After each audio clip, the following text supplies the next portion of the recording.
Hello students, welcome to the class. My name is Tanya Gautam and today we will discuss The Quirrell. ये NCERT class 6 हनीसकल्स की poem number 3 है. इससे पहले मैंने बाकी की दोनों पोएम्स एक्सप्लेन कर दी हैं. अगर आपने वो नहीं देखी है तो प्लीज़ चैनल पे जाके उन पोएम्स को डेफिनेटली देखिए.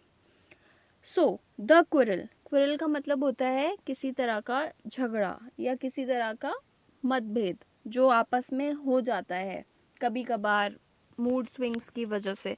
तो यही हमें इस पोएम में बताया है कि भाई बहनों के बीच में तो अक्सर छोटे मोटे झगड़े होते रहते हैं.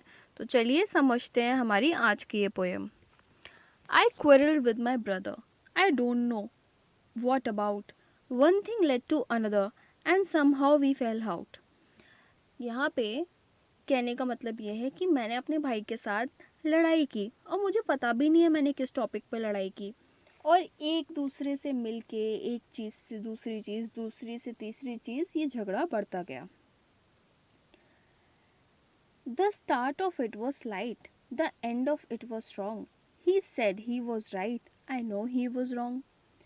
जब लड़ाई शुरू हुई तो वो छोटी सी लड़ाई थी, लेकिन जब एंड हुआ तो भाई वो बहुत बड़ी हो चुकी थी.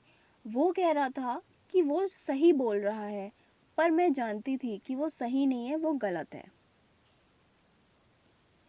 We hated one another.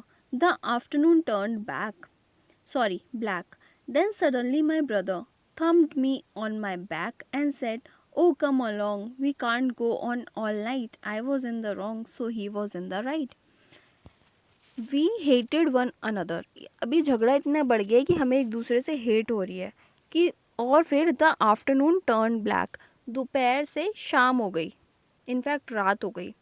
फिर अचानक से मेरा भाई मेरे पास आया, उसने मेरी पीठ थपथपाई और उसने कहा, चलो छोड़ो, अब क्या पूरी ये लड़ाई रात भर चलती रहेगी. उसने कहा, चलो ठीक है, मैं ही गलत हूँ और तुम सही हो. ये पोएम हमें क्या बताती है?